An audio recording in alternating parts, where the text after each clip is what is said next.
Yo, yo, yo, everybody. Welcome to Reasonable Wrestling.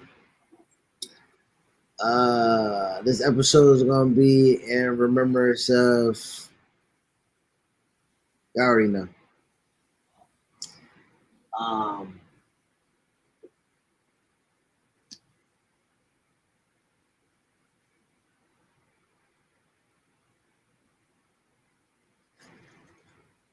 um, I think, first and foremost, uh, we would like to say rest in paradise to Wyndham Rotunda, um, also known as Bray Wyatt, the catalyst to the revigoration of our love for, or our evolution of love for professional wrestling. We always loved it at face value, um, but his legit genius for the genre allowed us to expand and expound on the love that we had for something. Um, and he will be extremely missed. Um, Not just from his artistic creativity brought to the world of professional wrestling, but because he was a 36-year-old man, husband, father, brother, friend, co-worker, colleague, inspiration. He was a human that was a light, right? As he stated in his promos, he was a light within the world of darkness. He was the color red in the world of black and white, right? He provided so much um, interpretation that it was beautiful to experience. Yeah. So as I gave a very, very cold open and gave my condolences to Wyndham, I'll turn it over to my tag team partner, Chidi Bang. Um, this is hard for us. I'm sure it's hard for many people. This was very Thank you. Yes, absolutely one of one. When it comes to Wyndham, I can't say that there has been a more captivating character. And I know there's been hundreds of greats, but there's something about the way he approached his art when it came to professional wrestling that, like you said, he was red in a sea of black and white. You know, when it comes to the baby face heel and good guy, bad guy tropes that we see, he somehow blended his way through all that and stood out immediately. There was something about how he delivered his character that pierced the souls of millions of people. It looks like, as we can see. And one of the most tragic things is that this man and his genius only lasted until he was 36 years old. And he's 1 year older than me. That's extremely young. And he has a family, and we our condolences goes out to his family. Um, and it's just tragic because you don't expect this to happen so soon, so young. And that's why we were talking, and it took us a while to do this show because we were devastated. Literally, Bray is legitimately, without him, we probably don't have this show. Like, and I know it sounds like we're just saying that, but if you go No, back and watch no, our no, we episodes, don't have we this we we bond. don't Not this show. We don't have this we bond. don't even have this bond. Actually, me and you might not even be. Yo, right. We don't have this bond, We bro. don't. We, Yeah. we don't have this connection point to where you're a godfather of my fucking son, right? Like, because all of a fucking character from wrestler. Yeah. Yeah, he was like you said, the catalyst of of this, friendship, this brotherhood. So yeah, it's a huge, huge impact on us individually, and it's not about us though. I think that what he did didn't just affect us, and that's the thing. We're seeing this outcry because he affected so many people, and when you hear the stories about who he was as a man, it makes you mad. Even it hurts you. It breaks your heart even more because all they say is that he was full of smiles and laughter and very unique guy, but deep and simple at the same time. And I wish I got to talk to him at least one time just to experience him firsthand. Because when you have somebody that you look up to like that, as far as how they approach their art form, you just kind of want to say to them, I appreciate you and I thank you to their face. And I think that he on some level understood his impact, but on some level, I feel like sometimes he didn't understand how special he was. When he returned last year, you listen to He that knew that. promo. He knew that. He knew on some level. No, I've Extreme Rules. It's eerie, right? When we think about it, we think about Ultimate Warrior, right?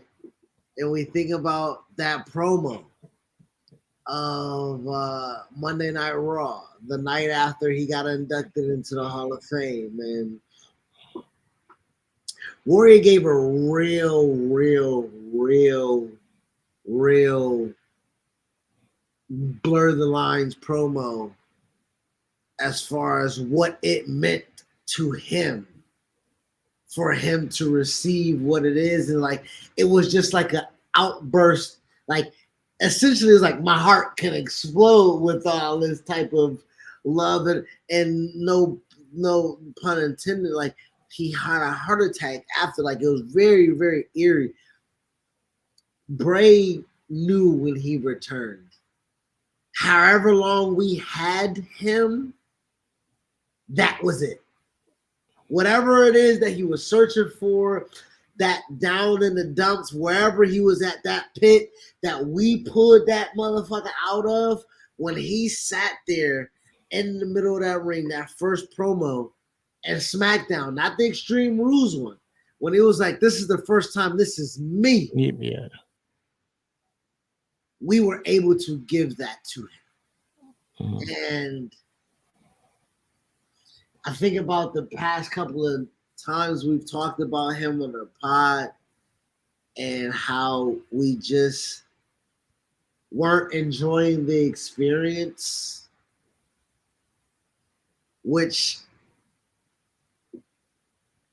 makes me just want to rewind time and enjoy the experience. I mean, we talk about it. The LA Knight stuff, the Uncle Howdy stuff, the Mountain Dew stuff. It just didn't really paint him the way that we wanted to see him. But again, as an artist, as a painter, that nigga always would tell us, like, well, you have no idea how this is supposed to look. You have no idea how neat or how dirty or how my smock is supposed to give what, right? Like, I can just throw like Action Bronson. Niggas never respected his artistic creativity until we started paying attention. Like, yo, this nigga nice. I see that Bray is an abstract guy. He's an abstract painter. And a lot of times abstract paintings are not quite understood initially. But everything he did, you know, on some level resonated and impact. You may not understand it, but you felt something for sure. You know, you understood that, this is something I never seen before.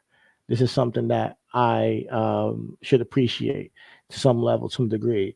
From the moment he cut those promos in NXT, bro, you know, when he found the Wyatt family, it was it was it. It was that what he created was literally a a pinpoint in wrestling history. Like, I think that with him combined with the Shield at that time extended our interest in wrestling for another decade.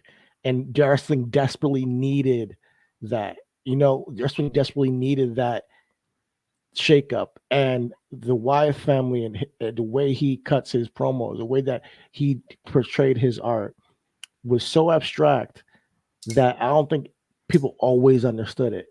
But we knew it was like, hey, nobody could do this quite like Wyndham can. No, like Bray. Nobody can do what Bray when he says one of one. We agree because there is no disputing that. But you know There what's will never be another Bray Wyatt, and and you know that's what's the crazy? sad part about it. What's crazy is we've seen things like him, but not put together in the time, in the space, in the level of interest, right? Because again, in the fan fiction, again, I wrote a fan fiction of this nigga's character, building a backstory that was never fucking allowed to be expressed. Because listen, Waylon Mercy, Dan Spivey, Waylon Mercy was, and this is where you say he was 101. These guys were from the elk of megachurch, evangelistic pastors, right? Where the word choice and the word play and the cadence of what you speak of, again, like you say, I may not know what the fuck you're talking about, but I may want to follow, right? And we get caught up with cult leader and church leader, and they are synonymous when we're talking about the abstract character of Bray Wyatt, right? And when we And say he's profit. right, so when we talk about he was complex, he was very much simplistic, right? Like, and there was so much, again, there were complex thoughts of a simple mind, right? Like Bray was again the character was a bayou person who again read the good book and learned the manipulation of prophecy. Yeah, and it was like his own story he was telling. It's like a Yes, good it book of was his. the King Bray version that this nigga Yeah. was in the Bible. Word up, and he would always talk about Sister Abigail and what she told him and what she prophesied that was going to happen, and the way he talked and the way he captivated us will never be done quite the same. You could talk about William Mercy and Dan Spivey. This was another level, bro. And Yeah, when I say that character work and people who wrestle, you're like, yo, I give my heart, blood, and tears to this business, and a lot of people do. But Bray, man, that dude gave his life, heart, soul, all that shit, including his blood, sweat, and tears to the business. And you can feel it because the words weren't just words from a guy who's just, a character that's just a TV character. He said it in interviews. It all came from something true to him in his life. It came from inspiration. And this is what we call in the theater space a method actor, a guy who draws from his personal experiences to then take it into the character and portray those emotions and create this, whirlwind emotion that you can look at this person and say, oh, I believe this. Like there's nothing that your soul resonates with it in a different way when somebody's just reading lines. There's a lot of actors out there, but there's difference when you have somebody out you there know it was speak crazy. from the spirit. I never seen the footage that they did. I guess this must have been for the NXT situation where they Mhm. did NXT. Where they but Sasha Mercedes was interviewed, and they was talking about the incarnation of Bray down at NXT and how he cut promos, and Charlotte was talking, and Corey Graves was talking, and everything. And they was like, "Yo, we don't know what this motherfucker talking about, but we will follow this nigga wherever he going." And I'm like, that was what he did to 15, 16, 17. Even when he went to Dallas and it was 100,000 people and The Rock told that nigga, said, Bray, Yeah. you got the whole fucking package. Mhm. And the one thing you got that a lot of motherfuckers don't got, which again, it can't be duplicated. Do these motherfuckers follow you? Yeah. Yeah. We'll go wherever the fuck you go, man. Yeah. Wherever And, the fuck you go, bro. And when they let you go, we made sure that them niggas knew it was the wrong decision. Because as you said, his soul was in this business. yeah. And I can just imagine. I can't actually. Let's go through it. Let's go through it.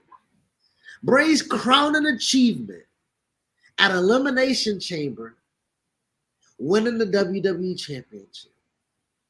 During that time, the Wyatt family had broke up, and Luke Harper was on a rise. The biggest what if that we have in our souls right now, John Huber, aka Brody Lee, aka Luke Harper, Harper. Yeah.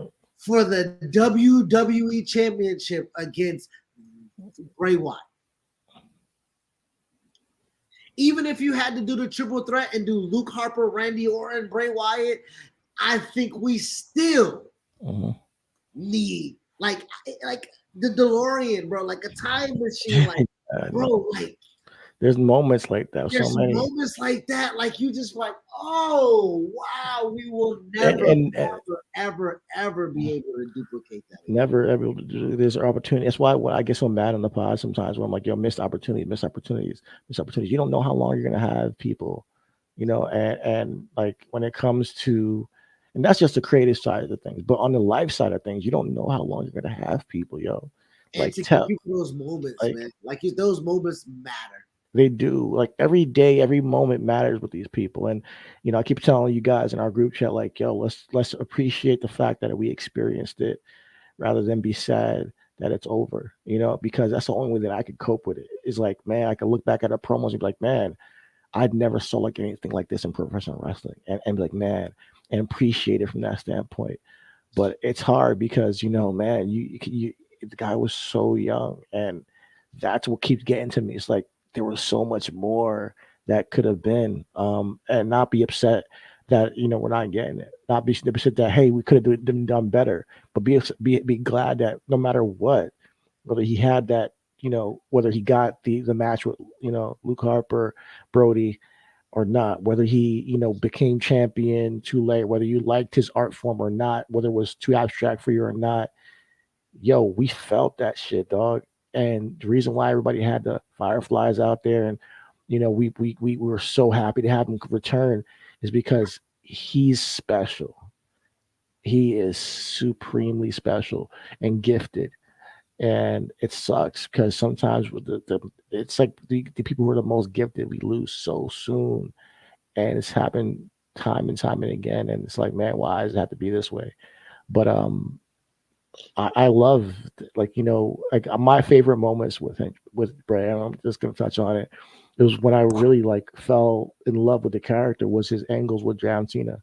Like, still to this day, when I watch those promos with John Cena, it gives me goosebumps. The things he was saying about in those promos, and You talking about WrestleMania 30? WrestleMania 30, man. Yes. And the Another build one for it. coulda, shoulda, brother. Another one I could have, should have, but I'm trying to appreciate it for what it actually was, dog. And watching it and going back and watching those promos, and in the promo before the match and all that's the packages, it was special, man. And then the juxtaposition of John Cena and Bray Wyatt, it was perfect. This is exactly what you want in like this this theater we call the theater of professional wrestling. And the spookiness, the lamb mask, the little girl saying, coming down to the ring singing, he got the whole world in his hand. Every little piece was artistically, Yeah. purposely put together, lined up for him to face 10 John Cena years at late, WrestleMania. right? We're at WrestleMania 40 next year, right? 10 years later, it is the closing mark of his fucking character work. As SmackDown does a tribute. And without cue, without a prompt, the crowd letting us know, letting him know, letting that everybody standing on that motherfucking stage know that from WrestleMania 30 till now, this nigga still has the whole fucking wrestling world in his hands, bro. He has the whole wide world in his hands. He has the whole world in his hands. 10 years later, all of the mishaps, all of the misuse, all of the depression, all of the downtrodden, the release, the loss of his brother, the birth of his kid, Roman coming back and taking his spot, Goldberg killing this nigga as Saudi. 10 years of whatever, Randy defeating him at 2 WrestleManias or something. Like, it don't matter. Like you said, we rode the ride, and the experience when we got off that motherfucker is like, this shit shut down? We can't get on it again? I just needed 30 more seconds of the loop-de-loop. Give me another fucking 10 seconds of the straightaway. Matter of fact, take me to the highest of heights and drop me down one more time of this roller coaster. What do you mean is out of service, bro? Shoot, I would take a teacup ride at this moment if he was Nigga, still here, man. bro. I would take anything. I just wish, and you know, it's tough. It's tough, man, because we get caught up in the whole wrestling atmosphere, and critiquing this, critiquing that, critiquing this. But when stuff like this happens, it's like, man, all we want is just you to do your thing and that you do well and do the best. Man, and he will forever be like our favorite wrestler, man. Like, I'm always a Brett guy and all that stuff, but he's Yeah, right up there. I'm He's always a Ray always, guy, but yeah, he's Bray's right. honestly Bray's like it is. It's. I don't even think death would have done it. I think his longevity would have done it, but death solidifies it. He's the greatest wrestler, not wrestler. He's the greatest wrestling performer that I've ever seen. Because when we talk about performer, we talk about all encompassing. Like again, he could move. He wasn't he wasn't Big Van Vader, but my nigga, he can give you a Big Van Vader match if you wanted to. Look, ask Daniel Bryan, my nigga, Uh, ask Roman Reigns, my uh, nigga. Like he can give you a Big Van Vader match, but Big Van Vader can never have a character or a promo like Bray. I think all round Bray was a full package because when you look at him, what he did was lean into his strengths, and that was his character work. When he was in that ring, he was just Bray. Whether it's the spider walk, whether it's the dancing in the ring with his opponent, whether it's the fiend, everything he did was with a purpose and moment. And like you said, greatest wrestling performer, dude. He created a whole cult following and raised the bar for them. Then he created a whole puppet show and raised the bar for himself. And we bought into all of it. What I'm talking about is this is the greatest creative performer that we've seen ever do this. I Being creative mind that actually yo performed his creative Yeah, arts in because front of us. niggas talk about Brian Pillman all the time, right? And I do not want to discredit how great of a mind Brian Pillman could have been if he lived during a time where he was able to have a pen and do exactly what Sean and Triple H is doing. Actually, I think Brian Pillman would have been a great mind for AEW. He would have gave them great structure. Bro, Brian Pillman being a mentor to John Moxley. I was just thinking that, yo. For some reason, I was right there with yo, you, bro. I was right yo, there with yo, exactly that. what? So so I don't want to disrespect Brian Pillman at all, senior, right? But this is what I'm trying to say. It's like Yeah, but he Brian, performed his shit, exactly, yo. bro. The nigga created a Cape Fear fucking character that was better than the movie. It was better than the movie, bro.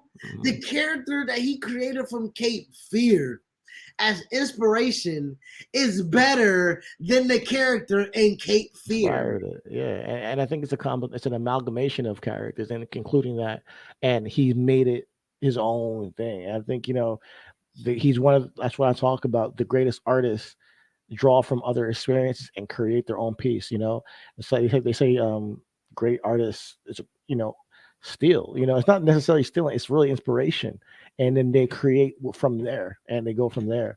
So I really, man, I'm still watching his promos. I'm still watching his matches.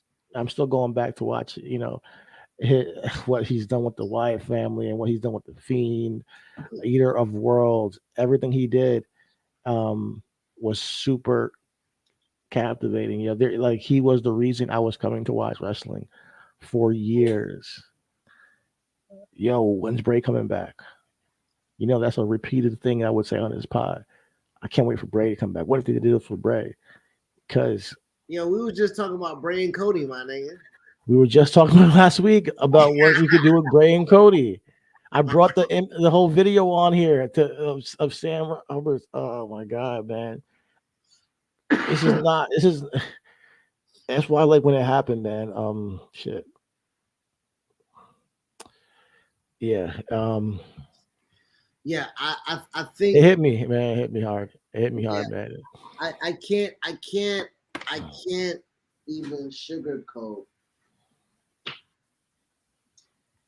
It's hard for us to even hyperbolize, right? How impactful. Yeah, there's no words for it really.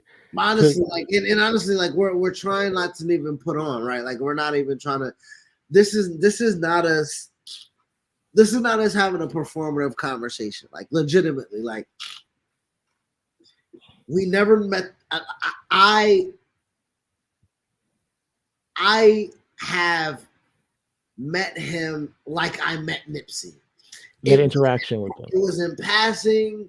It wasn't really a real conversation, but it was like, hey, I see you, you see me, thank you. Right. And I know that's more than what you had, and that is what you would have wanted because again, it's something that would have been cherished to Mhm. you. So on both sides of the spectrums, we did not know this man. Yeah, exactly. Yeah. Personally, we did Right? not. Personally, Mhm. we did not know this man. We did not see this man. We did not talk to this man. We did not have any like this would be like MVP, my nigga. I'm hurt. Wesley, my nigga. Oh, I'm hurt. Right? Braves, my nigga. I'm hurt. But it's a different hurt because he legitimately was, in essence, a cult leader.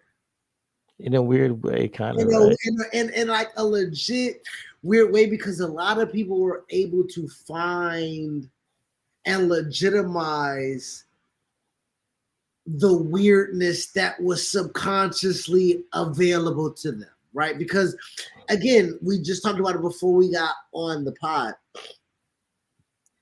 I am a person that struggles with gray areas. Like I am, I'm a product of the military. You know, you guys like this isn't my daddy's motherfucking shit. This is mine. You know what I'm saying? And this ain't Navy shit either, cause this is Marine Corps. Okay, I know the Navy got the same camp. So again, I'm fucked up. And I'm not fucked up like how my daddy fucked up, because my daddy fucked up. And my daddy ain't fucked up how my granddaddy fucked up, because my granddaddy fucked up. But we all fucked up, right? And in this world, it don't really allow you to be fucked up, right? It don't really allow you to like, it don't allow you to grasp what it is that you deal with because you gotta suppress it or you got Mhm. to succumb to it. Those are really the only two options in Yeah. life, right? So when we talk about black and white, and this is the real life portion of it, right? You succumb to it or you suppress it. And Bray was like, you know what? I'm going to draw a picture of what I feel like in the middle of that Venn diagram. And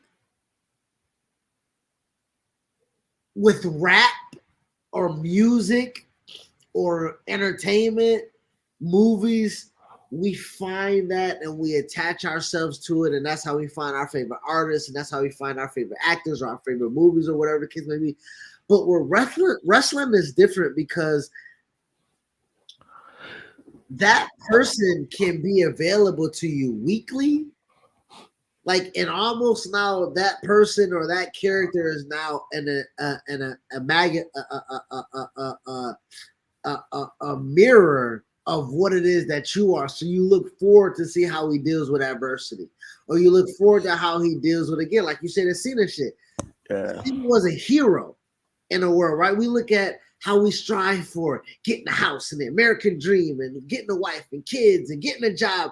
That is the hero status. You like, cuz this shit tough. This shit hard. You put on a mask every day to be a hero. I would rather just be myself, bare face, and see how the world deals with me. And Bray as a character really was that. He tapped into something that was like he said when he went to the NXT when he had a promo NXT about representing the people that are not spoken for, and the um, anti-establishment kind of stuff. And he said it with such passion, such vigor. He was a guy who was hungry. You could see it in him. He was ready, man, to take it all. Um, and when it comes to, like you say, the what the world forces us to do, like you say, and either suppress it or embrace it. I think he was vulnerable enough to bring that to on screen for us, Bro, and in that world, you know it. yeah, In that wrestling world, again, we're not in there. We want it to be. We're on the outside looking in. yeah, So it again, and with that, Ray, we knew it. Sir, he sir came to that. yeah, and with that, like we see the character, like you said. We don't know the guy personally, so we see the character.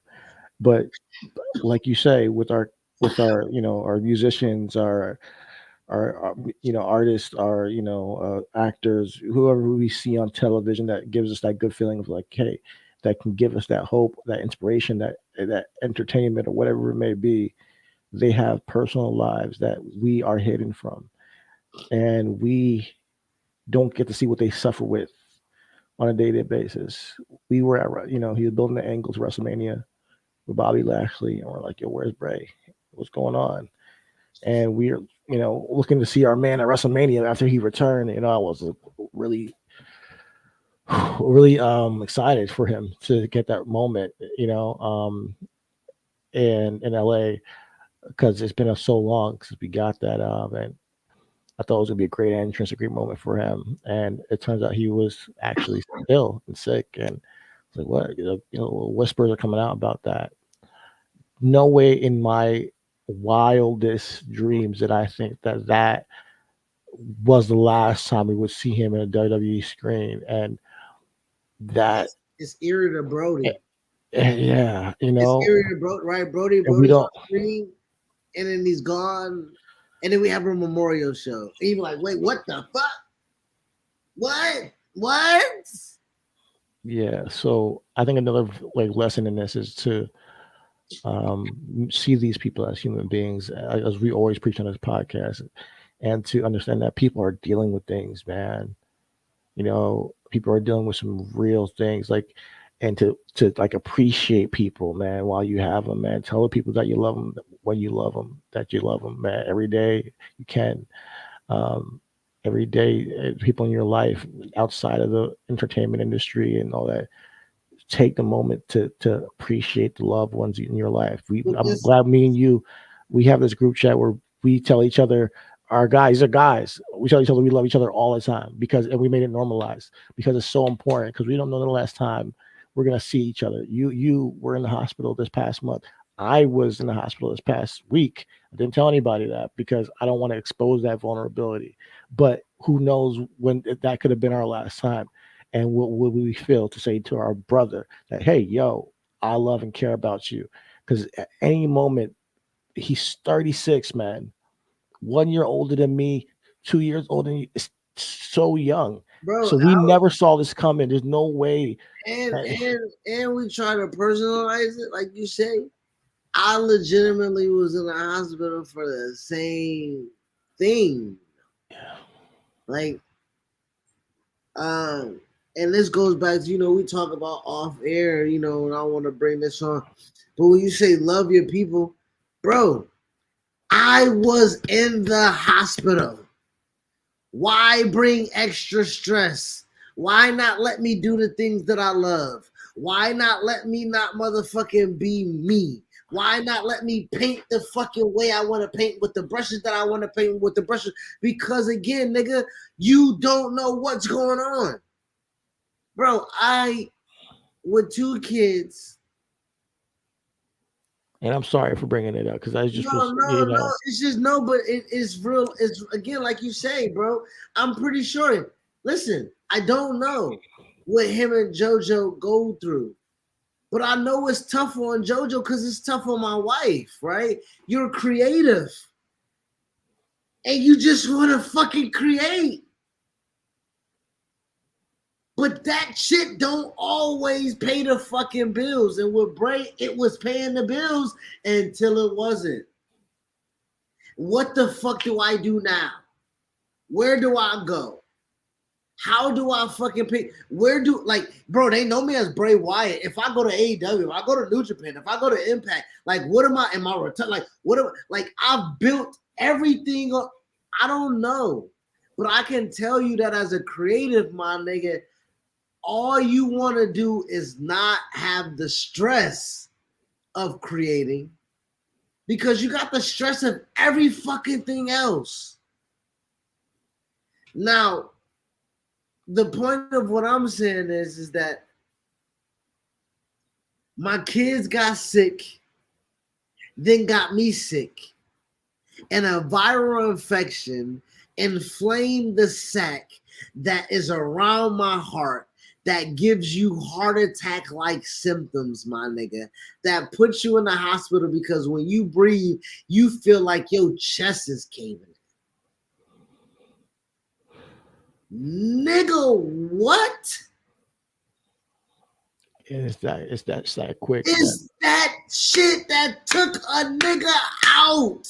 It's that quick that something can change the course of lives, you know. And that's why I'm always saying, just tell people you love them while you have them, and appreciate people while you have them. We get caught up in so much bullshit in this world, whether it be politics, you know, issues with our relationship, issues with our family, and when at the end of the day, the core of it all is like appreciation because of the person and soul that this person exists in today. And we kind of just dismiss it sometimes, you know, especially when it comes to entertainment, especially when it comes to our wrestlers and our artists and musicians who have personal lives, who suffer quietly, that we don't know about. So treat people kindly. Always, if you have a moment to say a kind word, to let somebody know, hey, I see you and I acknowledge you. It goes a longest way, because you genuinely don't know the moments that we have with people. I say to this day on this pod every week, everything is wrestling and all is love, because that's what it comes down to, like love and showing love to people. Um, when he passed, Bray, I was like, I just hope that he was at peace, because it knew what he meant to people. And you're saying he does, but you know, and I hope he did, Well, because you know, it was a because video that was sent out hours beforehand. I'm sorry. I'm sorry. go ahead. I'm not sure if you was privy to it or no. When you say he was at peace, and I just wanted to add this to that.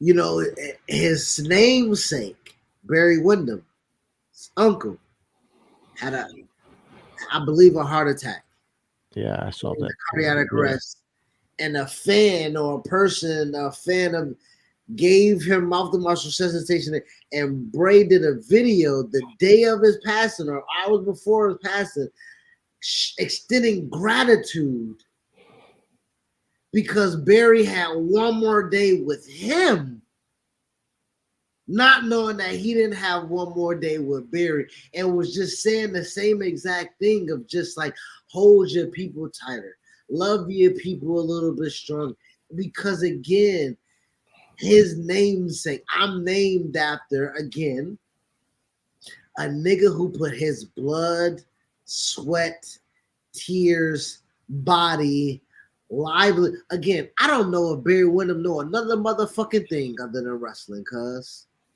And I'm not even trying to make a joke. You know, back in the day, it used to be reading, writing, arithmetics.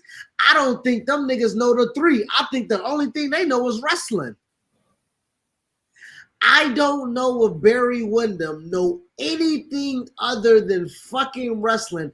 And then his daddy named this nigga after a nigga who don't know nothing but wrestling. And now that's all I gotta fucking do now is wrestle.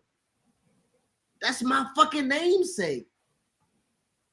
And the hours prior to me dying is me telling y'all niggas, thank you as a fan of wrestling for saving my uncle, and go to GoFundMe to help keep this nigga stable. Yeah, man. That nigga was a light, bro. A light, man. A fucking light, dude. Like a light. A light. Man, it's crazy, man. It's eerie sometimes. Just, man, I just want to say another time, um, thank you. Thank you, Ray, for being you. Thank you, Wyndham, for being you. Thank you for entertaining me and everybody and millions across the world with your, display and to being the man who I'm hearing from the people who do work close to you, from being that and then seeing from the glimpses of the things like you're saying with that video, a guy who was a light. Thank you for all of that because the world needs more people like you who are vulnerable, who also shows love and appreciation to those in your life. And I I, I, man, I send prayers to JoJo. absolutely, I send prayers to Amanda, right? As Amanda lost her husband, I know Bray Wyndham was an uncle, and I'm pretty sure. I'm not sure. I'm speaking out of turn. I'm not sure if he was a godfather, but I can assume, right? But I'm sure for sure he was an uncle. And as -1, Brody Jr.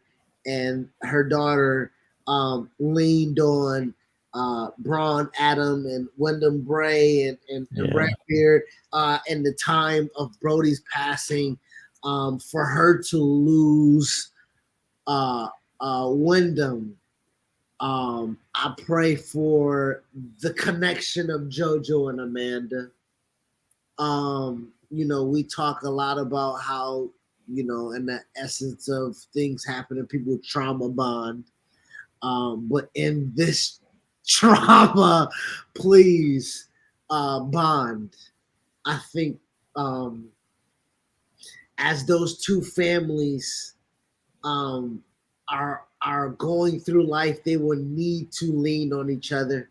I think the girls, Bray's girls, will definitely be need a comfort from Brody Jr. Uh, as they grow up. Nash, Cash, however we pronounce it, I would name him however. I see it as Nash. Some might call him Cash, and I will call him Baby Bray as I call my baby boy. You know what I'm saying? He will need Brody Jr. as time grows. And I pray for those yeah, two families as they will be there for each other in this time of need. Um, Again, as a father, as a human, right? We talk about his performance and him being a performer. But as LA Knight said in the promo on SmackDown, nigga, I held it together when they put until they put those pictures up of those babies, nigga. I fell apart, bro. I fell apart. yeah, Him combing his girl's hair and the baby boy being inside the Universal title belt, and um, yeah, man, him and JoJo was supposed to get married this year and have the wedding, which yeah, man. It's just it's man, sad, you know. man. And again, and the scandalous things that have been spoke of. I pray for Samantha, right, his first wife. You know, unfortunately, we live in a time of where we live in, and everything has to be publicized, whatever it went through, because things happen, right? And I just pray for her because they loved each other, and they were married, and they had a union, and they had two beautiful kids together, and she needs it as well.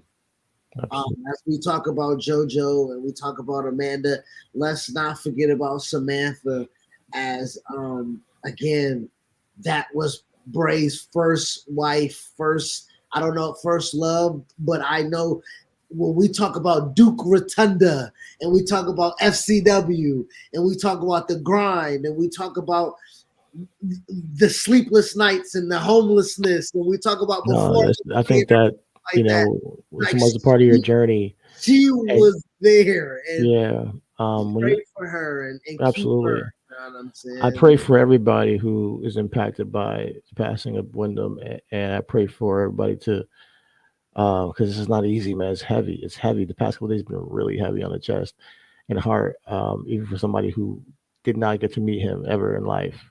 So I can only imagine for people who were in his day to day life, who loved this guy and, and knew him intimately, and had shared moments and moments with him.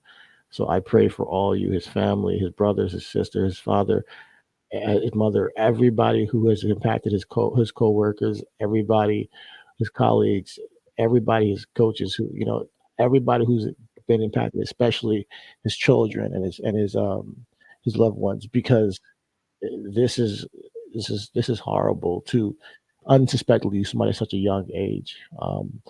But his greatness will stand the test of time. That is the truth, and You know that what's crazy? He prophesied. Oh man, I'm about to fucking cry, cuz. Oh man,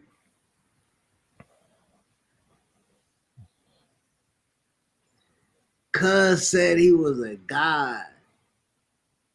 You know what I'm saying? And like, yeah, I'm drinking and I'm high and I'm emotional and everything is coming to a head. But cuz was a real uh he was a god of his genre, bro.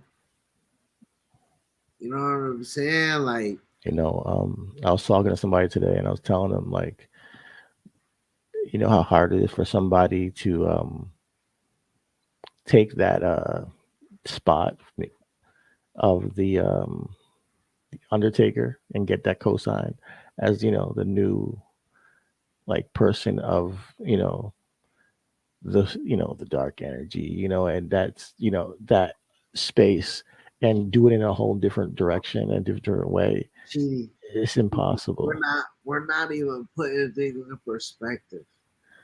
Listen, he passed at 36. WrestleMania 30, he was 26. And he had the whole world in his hands at 26.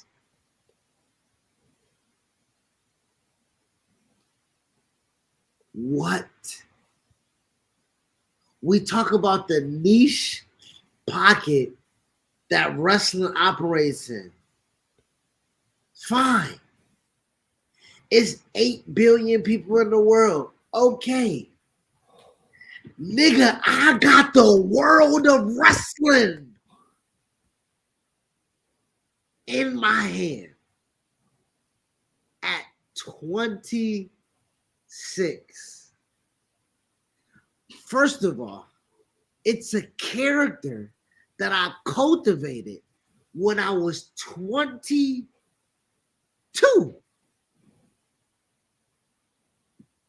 What?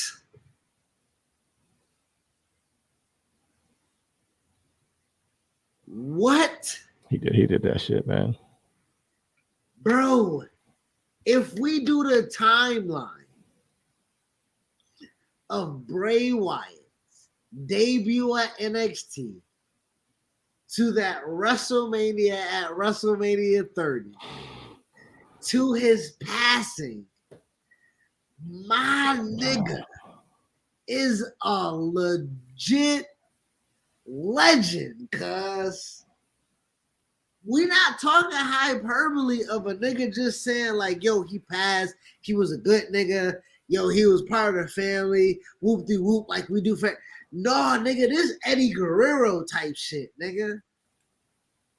This motherfucker, hey, Headless Horseman, we don't necessarily need to talk his name, but when that nigga Chris Benoit died, niggas was like, oh, fuck. Like, we talk about WrestleMania 20, Chris Benoit? We talking about the nigga that we saw scrapping, like, at the time, we're putting Bray Wyatt in the same vein as, like, Kurt Cobain, nigga. where he died in his field at such a young age that he did so much at that time that he's a fucking legend and we still needed more. He's Jim Morrison. He's Jimi Hendrix. He's Amy Winehouse. He's Kurt Cobain of fucking wrestling, dude. All those niggas were legends when they died, and we was like, no, nigga, we need more from you. That's exactly who the fuck Wyndham is, man. A legend. WWE champion. Universal champion twice. Raw tag team champion. SmackDown tag team champion. Feuds with Cena. Feuds with Randy Orton. Feuds with Undertaker. Scene with Rock. Feud with Seth Rollins. Put Braun Strowman on the fucking map.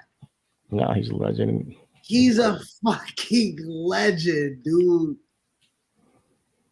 A legend. And his last thing that we saw on television with him was him with his fucking brother. Him and Bo Dallas. Taylor. Pray for Taylor. You know, they've done several things on screen together and never really anything as impactful as what they were going to do. But that was his fucking nigga, I'm sure. His dog. You know what I'm saying? You know, so the last thing that they did together was again a culmination of like Bray bringing something to his brother. Like, yo, I got some weird idea. That nigga Bo like, shit, I ain't doing shit. Fuck, whatever, nigga. I'm down. You want me put a mask on? Fuck it, nigga. They gonna give me a check. Nigga, let's ride out. The Rotunda brothers together. You know what I'm saying? Them niggas did it together, cause you know what I'm saying. So, the last thing we saw, the last thing we felt, was him and his brother. Substantial. The last thing we saw was him put over LA Knight, which we talked about on his pod, and we asked why was they feuding. We said both guys need a win and both guys need a rub. And Bray, again, from what we seeing and what we hearing and from what people said, did not mind doing the deeds. Did not, because again, whatever he was gonna do, we was gonna follow. It didn't matter. He could have lost, which he did. Or won. He won. He won. No, whatever, he won. But you whatever. Yeah.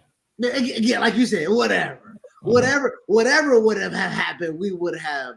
No, we were whatever would have happened, we would have fallen. And I think we've seen that throughout his career that no matter how many times he comes returns, loses 5 matches in a row, we still followed. We didn't give a fuck, you know. So he was that dude. That's why he was like, "Oh, Bray doesn't need to win." That's what the whole people would say, because he really didn't though. Bray didn't need the title. Bray he didn't need it. Yeah, you know. So because he really didn't. Man. He was the co-leader that you were gonna follow no matter what, and they capitalized on that creative mind of his because he was a puzzle piece that literally was unmatched. That's why it was he changed the people that he worked with so drastically.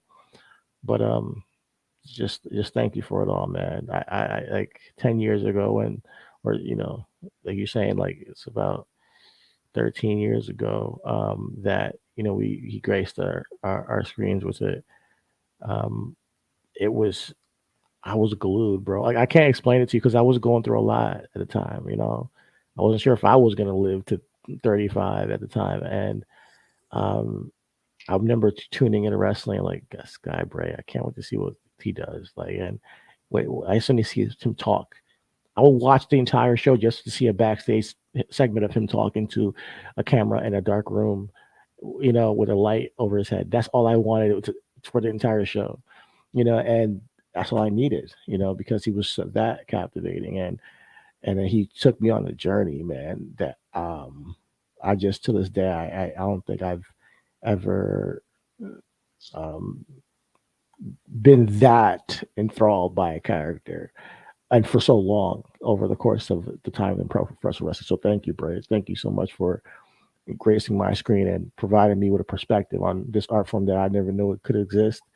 And and for being just like you say, the legend that you are, the creative mind that you were, because there will never be another you. It's hard to put into words because no matter how many words we try to flip and say, it's larger than life. It's larger than, and that's what it comes down to.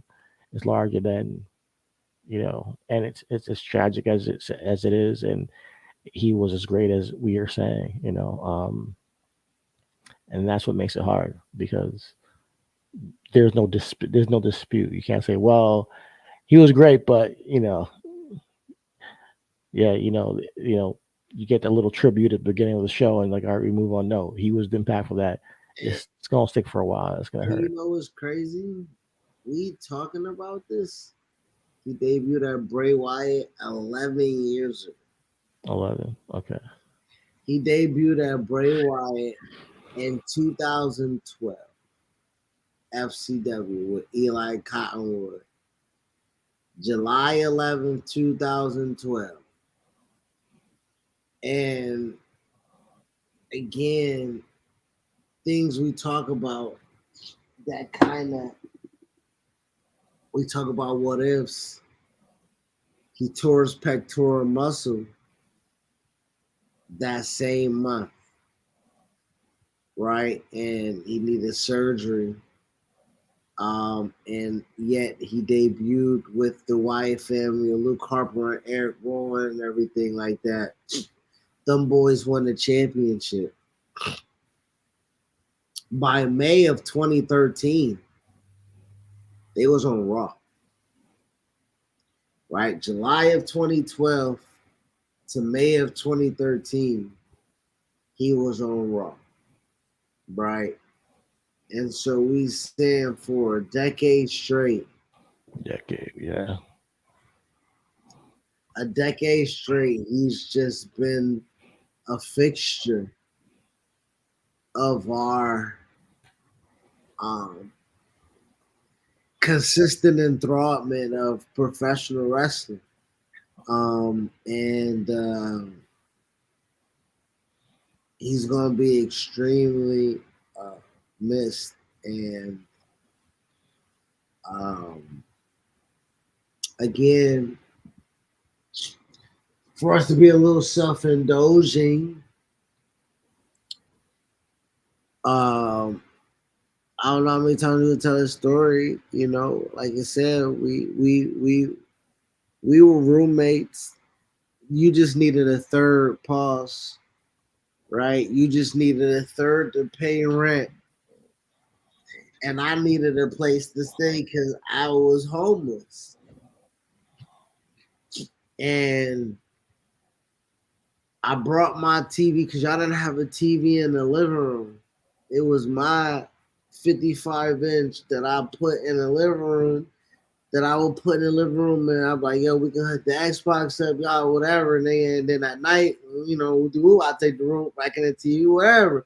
Unless niggas using it, then I got a honey coming over. I don't need the TV, clearly. You know what I'm saying? But we had the TV in the living room, and again, I'm a nigga from jump who ain't never have shit else to do but smoke weed and watch wrestling. And we were all, again, we didn't know each other, but we was all down in Orlando trying to figure it out. And I always just watch wrestling. Something me and you always connected on, because when I first had my go round, we talked about wrestling and everything like that. But at the time, I didn't have a PlayStation, I didn't have an Xbox, I didn't have nothing but the WWE network.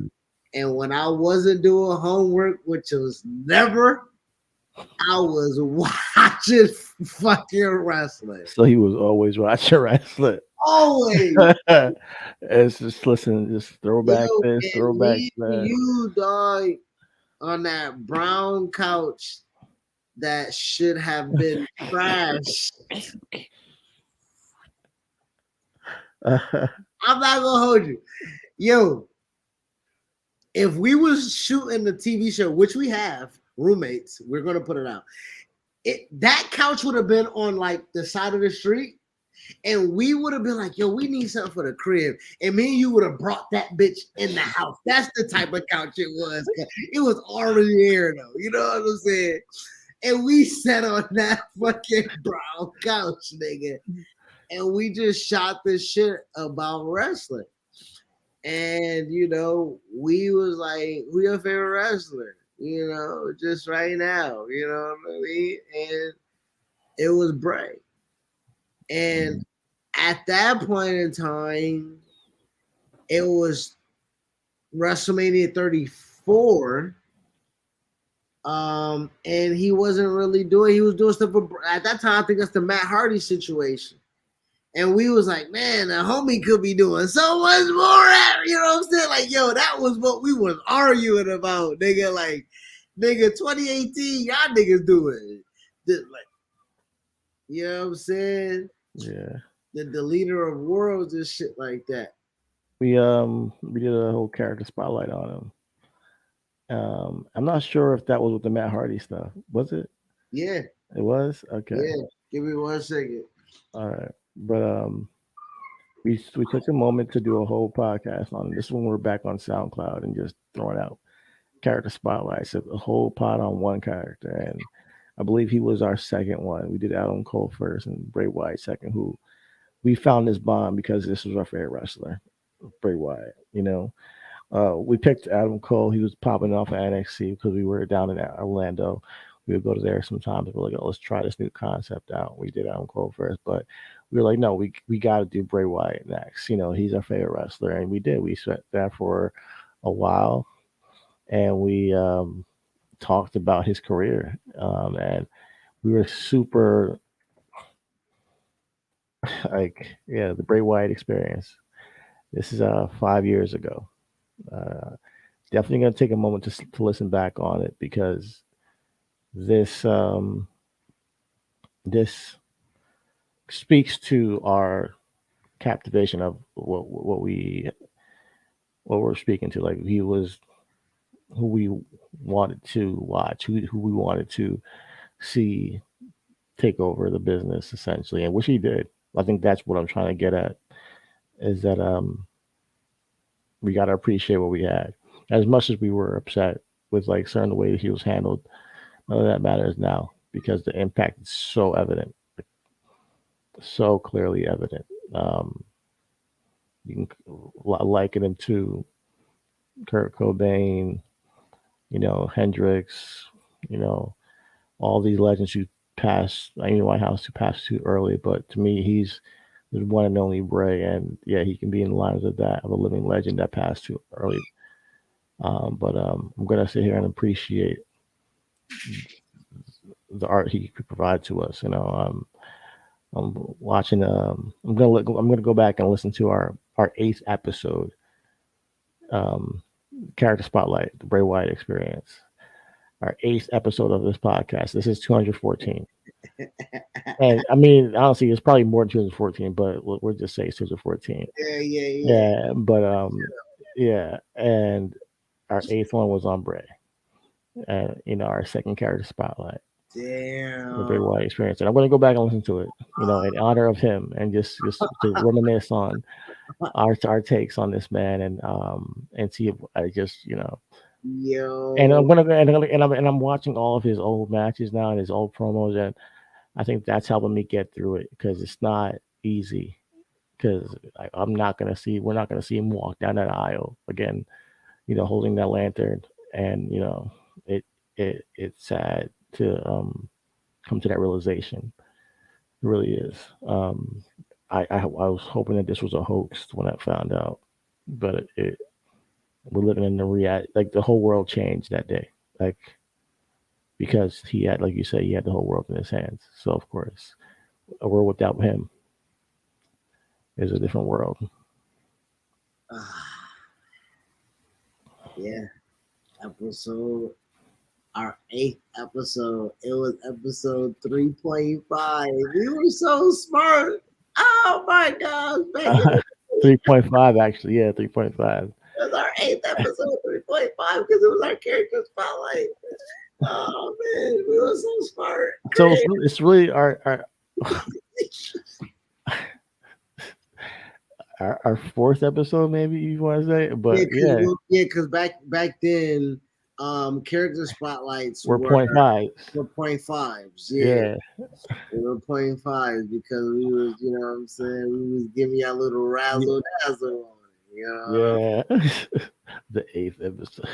eighth I episode. get, I get it, I get it. Yeah, exactly. You feel me? Yeah, Yeah, yeah. Please, girls. Fuck that. yeah. Nah, man, nah. Okay, so I think we did a. I'm crying on this motherfucker. All right, so this will not be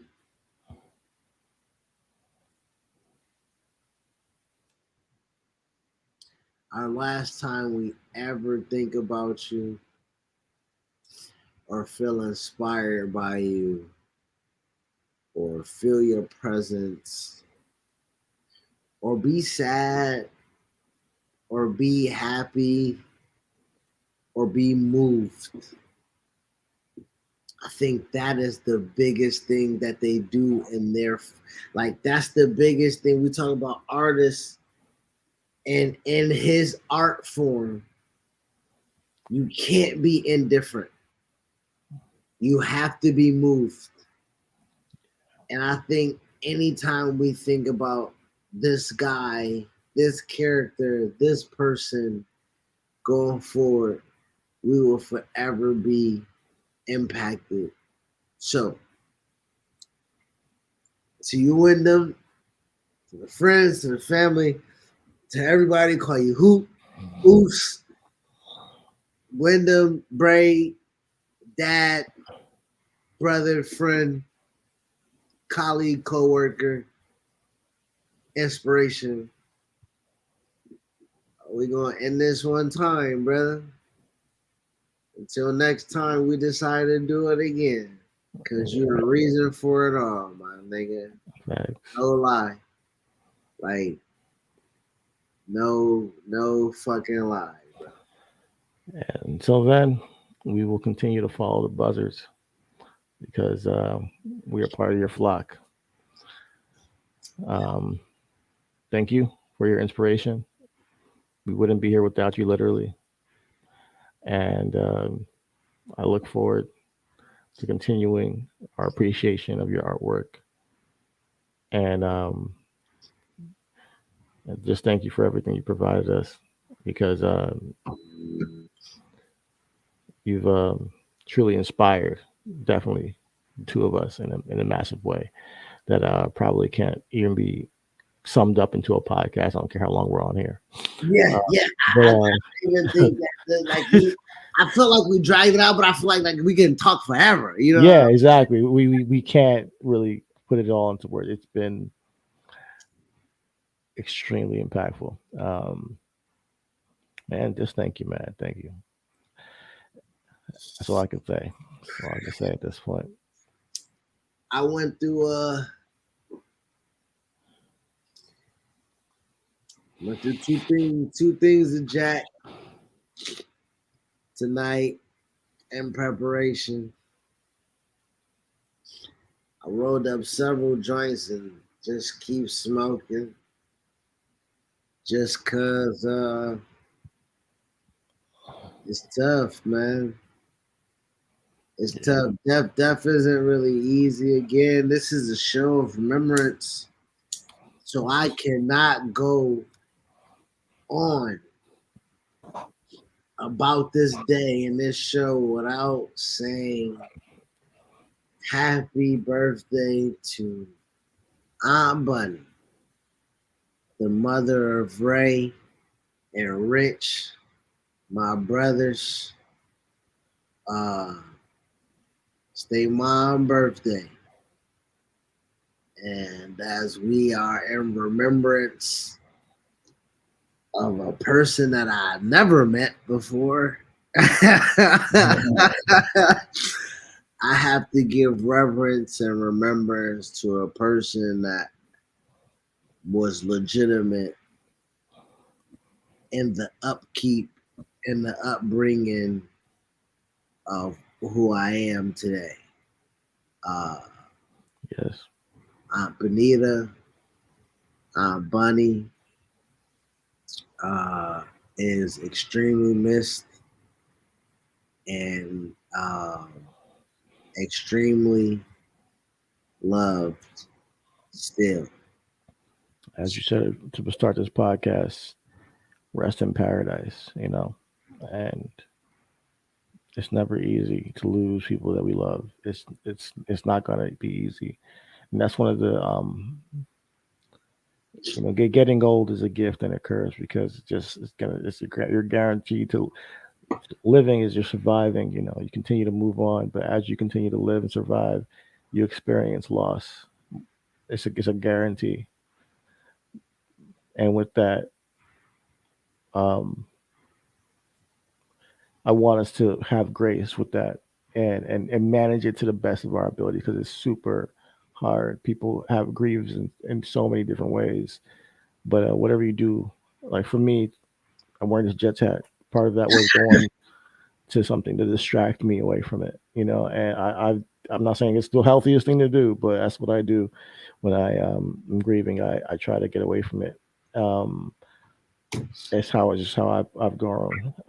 But to our brothers, you got brothers here for you, and losing a parent, going back to Bray and his children, I think that's the hardest thing, and that's the crux of, like you said, the pain because that it's a different life for the people that are That's a different life, losing bro. that guidance, and being in a world without that is tragic.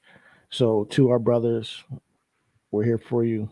Um, Rest in peace to Bonita. I never met, but I love my brothers, and I want to actually pay my respects.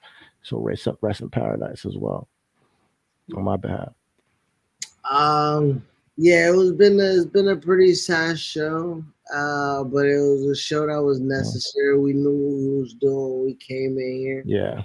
Rest in peace, Terry Funk. We never mentioned him. Peace, Terry Funk, you egg sucking dog, you egg sucking dog, you. Yo, man, that guy lived a life, man, and Bro. 79 years old, man. Rest in peace, rest in paradise as well.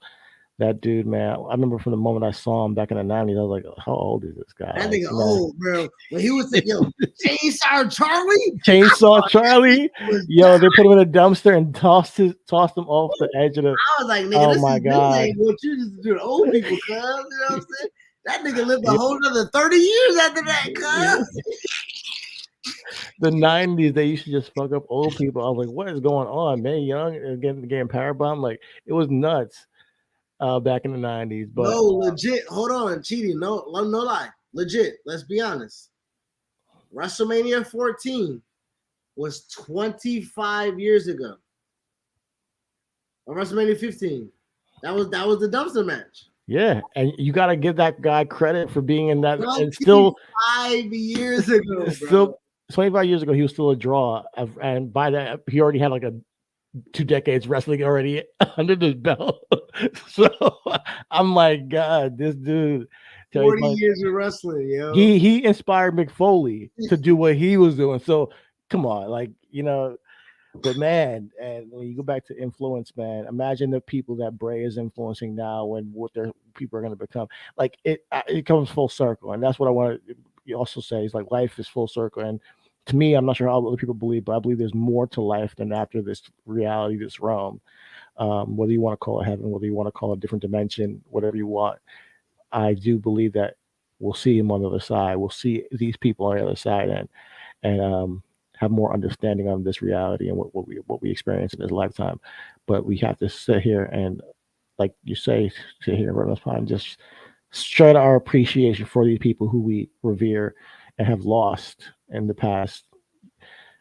past couple of days, in such a tragic way, because we don't ever want to assume or expect somebody we're going to lose, and that their existence is gone from our lives. And in a selfish way, It's it is permanent. like yeah, it's permanent. And in a selfish way, it's like, man, I'm not going to be able to experience them again.